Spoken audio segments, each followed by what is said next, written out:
Good morning my dear students.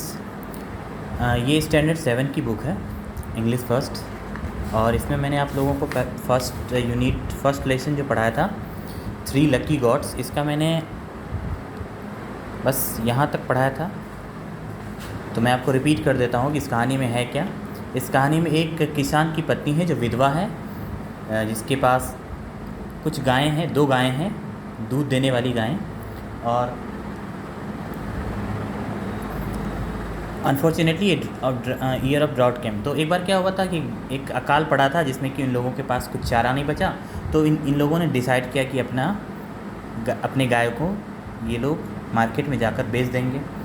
तो रास्ते में जब ये सैम नाम का लड़का जो है मार्केट जाता है, तो रास्ते में इनको एक बूढ़ी औरत मिलती है जिसके पास 3 बकरियां होती हैं।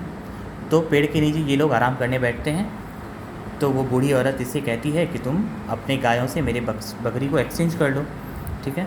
तो फिर वो बूढ़ी औरत जो है वो सैम को उस बकरियों के फीचर्स के बारे में बताती हैं कि ये बकरी नॉर्मल बकरी नहीं है, साधारण बकरी नहीं है, ये अनकॉमन बकरियां हैं जो कि उन्होंने हाई माउंटेन से लाया है। तो सैम जो है उन बकरियों का डांस देखकर काफ़ी अमेज्ड था, काफ़ी आश्चर्यचकित था।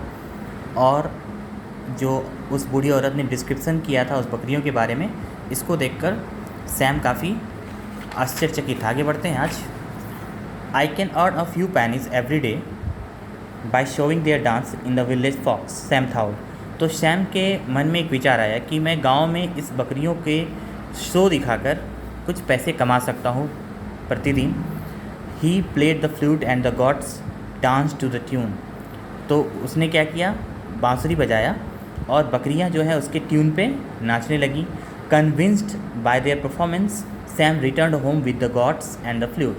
तो उन बकरियों के परफॉर्मेंस से कन्विंस होकर सैम ने क्या किया, उन तीनों बकरियों को और बांसुरी लेकर अपने घर लौट गया। तो जब उसकी मम्मी ने देखा कि सैम जो है वो बकरियां लेकर वापस आया है, तो उसकी मम्मी काफ़ी उदास हो गई, लेकिन वो कर भी क्या सकती थी। उन्होंने सोचा कि उसका बेटा तो नेक है, जेंटल है, तो किसी धूर्त ने मार्केट में उसे चीट कर लिया होगा, ठीक है, ठग लिया होगा। तो फिर सैम ने कहा कि अगर ये बकरियां हमारे लिए खाना लाती हैं, हमारे लिए कुछ पैसे अगर इकट्ठा नहीं करेंगी, ये बकरियां इनका शो दिखाकर अगर मैं पैसे नहीं कलेक्ट कर सका तो मैं इन्हें अपने ज़मींदार को बेच दूँगा, ठीक है। तो Sam started the show of a dancing gods in his village and near by villages. तो सैम जो है अपने गांव में और फिर पास के गांव में भी अपने बकरियों का डांसिंग शो दिखाने लगा, ठीक है। तो बकरियों के जो बड़े बड़े कान थे वो एकदम रिदम में हिलते थे, and the movement of their limbs was very graceful. और उनका जो पैर का जो मूवमेंट होता था काफ़ी एट्रैक्टिव होता था, काफ़ी अच्छे ढंग से वो बकरियां डांस करती थी, जिसे देख के लोग प्रभावित होते थे। तो एक it was an enchanting performance. तो ये काफ़ी मोहक परफॉर्मेंस था उन बकरियों का। तो ये जो बकरियों का जो नाच का जो ये किस्सा था, ये ज़मींदार के बेटी के कानों तक पहुंचा, ठीक है, जो कि काफ़ी सुंदर थी। तो जब उसने ये सुना तो फिर उसने सैम को बुलवाया, ठीक है, शो दिखाने के लिए, ठीक है। तो लैंडलॉर्ड की जो बेटी है वो काफ़ी इम्प्रेस्ड हुई उन बकरियों के परफॉर्मेंस को देखकर। She offer to buy one of god. तो उसने सैम को ऑफ़र किया कि वो उसकी एक बकरी लेना चाहती है। सैम ने उस लड़की से कहा कि तुम मेरे घर खुद आओ और एक चारा का बैरल लेते आना। बैरल का मतलब क्या होता है, एक बड़ा सा डब्बा होता है जिसमें कि वो लकड़ी का होता है। तो उसमें बकरियों के लिए जो चारे होते हैं वो लेके सैम ने लड़की को अपने घर बुलाया, ठीक है। लड़की इतनी ज़्यादा उत्साहित थी उस बकरी को पाने के लिए कि वो एग्री हो गई कि वो खुद से जाएगी उस किसान के घर, यानी सैम के घर। तो सैम और उसकी माँ जो है वो काफ़ी खुश हुए उसका वेलकम करके, यानी कि लैंडलॉर्ड की बेटी का वेलकम करके। A few days later another someone came from the landlord. कुछ दिनों के बाद ज़मींदार के यहाँ से सैम को फिर से एक बुलावा आया। सैम उसके घर गया अपने बांसुरी के साथ और 2 बकरियों के साथ। चूँकि एक बकरी वो पहले बेच चुका था उस लड़की को, तो उसके पास 2 ही बकरियाँ थी। तो Sam your God did not dance at all. तो लड़की ने उसे कहा कि सैम तुम्हारी जो बकरी है वो बिल्कुल भी डांस नहीं की। मैंने काफ़ी एक्सपर्ट म्यूजिशियंस को बुलाया, उन्होंने प्ले किया ट्यून, लेकिन ये नहीं नाची। तो उन्होंने कहा कि इस बकरी को इसका पार्टनर चाहिए, तो इसलिए मुझे तुम दूसरा बकरी दे दो। तो सैम जो है उस लड़की के सुंदरता से काफ़ी मोहित हो गया था। He agreed to give another god for the gold ring. ठीक है, वो तुरंत राज़ी हो गया दूसरा बकरी देने के लिए, लेकिन वो लड़की के गोल्ड रिंग को देखकर अब बैरल एंड फुस्ट, तो लड़की का जो गोल्ड रिंग था बदले में, यानी कि उस लड़की ने जब सैम से दूसरे बकरी को मांगा तो सैम एग्री हुआ किसके बदले में, तो एक उस लड़की के गोल्ड रिंग और बैरल ऑफ फूड स्टॉक्स। ठीक है, but the two gods did not dance. लेकिन वो जो जब वो दूसरी बकरी खरीद ली तो वो दोनों बकरी भी उस लड़की के सामने बिल्कुल भी उन्होंने डांस नहीं किया। And again Sam was called at the land. फिर से सैम को बुलाया गया। When am I to do now, sorry what am I to do now. तो उस लड़की ने कहा अब मैं क्या करूं। म्यूजिशियंस कहते हैं कि ये तीनों बकरियां एक साथ नाचेंगी, बट मैं तुमसे तुम्हारी तीसरी बकरी कैसे ले सकता हूं, क्योंकि तुम्हारे पास तो बस एक ही यही पालतू बकरी बचा हुआ है। सैम ने कहा कि मैं तुम्हें ये बचा हुआ बकरी भी दे सकता हूँ अगर तुम्हें ये खुश करेंगी तो, लेकिन एक आखिरी बार मुझे इन बकरियों को अपने बांसुरी के धुन पर नाचने दो। ठीक है, मैं उन्हें देखना चाहता हूँ नाचते हुए। Now I came my dears, I know my dear Sam, it is the magic of the flute that made the gods dance. तो उस लड़की ने कहा कि अब मैं समझ गई कि ये जो तीनों बकरियां हैं ये तुम्हारे बांसुरी के ही जादू से तीनों डांस करती हैं, इसीलिए मुझे तुम ये बांसुरी भी दे दो। तो सैम जो है उसकी तरफ निहारता रहा और कहा my dear lady, I want you to tell me the meaning of the 3 different gems set in the gold ring you gave me. तो सैम ने उस लड़की से कहा कि मैं चाहता हूँ कि तुमने जो मुझे गोल्ड रिंग दिया है उसमें जो 3 जेम्स हैं अलग अलग, उसके बारे में उसका जो मीनिंग है वो तो मुझे बताओ। ठीक है, तो the girl hesitated for a while. तो लड़की में थोड़ी कॉन्फिडेंस की कमी थी, वो थोड़ी हिचकिचाई। सी वंडर्ड, उसको लगा क्या ये गरीब लड़का, किसान का लड़का, क्या ये मुझसे शादी तो नहीं करना चाहता है, क्या मुझसे शादी करने के इच्छुक तो नहीं है। Why is he curious to know the meaning of the 3 James.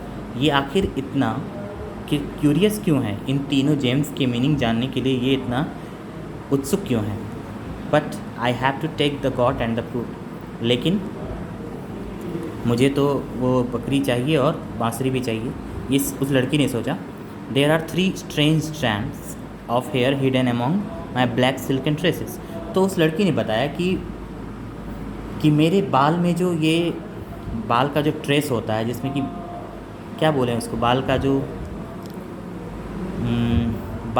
का ट्रेस जो होता है सिल्क वाला, उसके अंदर छिपा हुआ है जो पतला पतला बाल, उसमें 3 तरह के स्ट्रैंड्स हैं। तो लड़की के बाल के अंदर 3 तरह के अलग अलग स्ट्रैंड्स हैं, बालों के पतले पतले बाल हैं। एक पूरा वाइट है, दूसरा जो है डायमंड कलर का है, सॉरी वाइट जो है वो किस कलर का है, पूरा डायमंड कलर का, और एक दूसरा जो है वो डार्क रेड है जो कि रूबी के कलर का है। रूबी एक पत्थर होता है, ठीक है। And one is bright green, और तीसरा जो है वो ब्राइट ग्रीन है, ठीक है, जो कि कलर है एमराल्ड का। एमराल्ड भी एक पत्थर है। So there are 3 gems of similar colours in my ring, but all this is a secret. Yes, इसीलिए कि मेरे रिंग में ये तीनों ठीक इसी तरह के जेम्स लगे हुए हैं, लेकिन ये सब जो है ये एक सीक्रेट है, राज है। Meanwhile Sam worked as a labourer on his landers farm. तो इस दरमियान में क्या हुआ कि सैम जो है उस अपने ज़मींदार के यहाँ, चूँकि उसकी सारी बकरियाँ तो अब ख़त्म हो गई थी, उन्होंने दे दिया था उस लड़की को, अपने ज़मींदार की बेटी को, तो अब वो ज़मींदार के ही घर पर लेबर के रूप में काम करने लगा। He was happy because he could earn grains for himself and his mother. तो वो खुश था क्योंकि वो अपनी मम्मी के लिए और ख़ुद के लिए अनाज का व्यवस्था कर सकता था, तो वो खुश था। After a few months the landlord intended to find suitable grooms for his daughter. तो कुछ महीनों के बाद उस ज़मींदार को अपनी पत्नी के लिए एक अच्छा दूल्हा चाहिए होता है। तो he announce that whoever could come who could name the color of the 3 strands of hair hidden among her black silken tresses should have her for bride। तो ज़मींदार ने अनाउंस किया कि जो कोई भी मेरे बेटी के बाल के नीचे जो छुपे हुए 3 स्ट्रैंड्स हैं, 3 पतले पतले पीस हैं जो बाल के, अगर उसके बारे में कोई बता सकता है तो मैं अपनी बेटी की शादी उससे करवा सकता हूँ। तो आसपास के गांव से जितने भी जवान लोग थे वो सब आए और अपने लक को आजमाया, लेकिन किसी ने भी सही गेस नहीं किया। तो सैम जो है, चूँकि सैम तो जानता था लेकिन वो गरीब था, तो आगे बढ़ने से थोड़ा हेजिटेट हो रहा था उसको। He was a poor labourer, गरीब था। He loved the girl so much, वो उस लड़की से काफ़ी ज़्यादा प्रेम भी करता था। But she love him, did she love him, लेकिन क्या वो लड़की उससे प्रेम करती थी? And the landlord also would not like to have a poor son in law. और आखिर ज़मींदार ऐसे गरीब सन इन लॉ को कैसे एक्सेप्ट करता? ठीक है।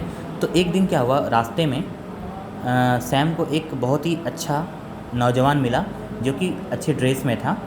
The young man could not guess the right colour of this train. उस जवान आदमी ने वो भी गया हुआ था वहीं पे ज़मींदार के घर वो गेस करने के लिए, लेकिन वो गेस नहीं कर पाया। तो सैम ने उससे रिक्वेस्ट किया कि क्या तुम मुझे एक दिन के लिए अपना वो ड्रेस दे सकते हो ताकि मैं अपना लक आजमा सकूं। Said but the kind young man agreed just for the sake of curiousness. तो बेचारा वो दुखी तो था लेकिन वो दयालु था, इसलिए वो राज़ी हो गया। ठीक है। उसके अंदर भी उत्सुकता थी, मतलब उसने देखा कि ये लड़का काफ़ी उत्सुक है, तो चलो वो एग्री हो गया। The hall of the landlord was crowded. तो ज़मींदार का जो घर था वो पूरा भीड़ से भरा हुआ था, क्योंकि बहुत सारे सूटर्स आए हुए थे। सूटर्स का मतलब क्या होता है? ऐसा व्यक्ति जो कि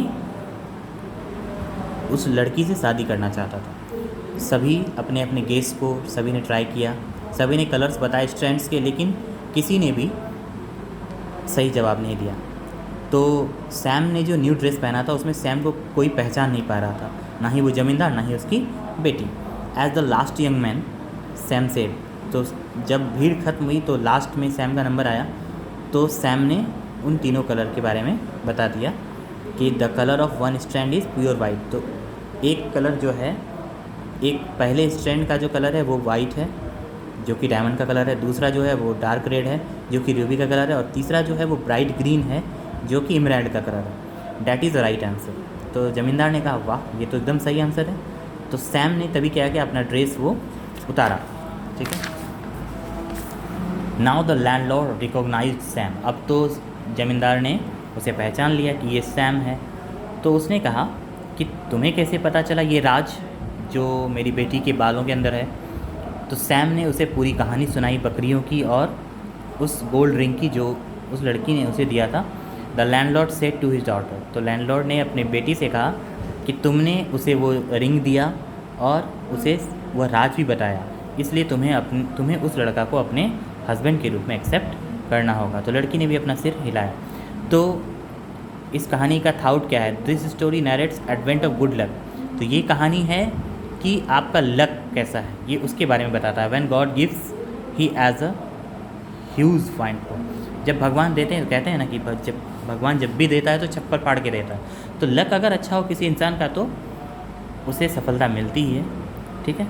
तो आगे हम लोग यहाँ पे देखेंगे कि करेक्ट ऑप्शन है, tick the correct option, fill in the blanks, फिर क्वेश्चन आंसर है। तो आप लोग ये ऑब्जेक्टिव टाइप जितने भी हैं ये सब आप लोग कोशिश करेंगे बनाने का। मैं आपको फिर नेक्स्ट वीडियो में आपको सब कुछ क्लियर कर दूँगा। ठीक है। Till then thank you so much.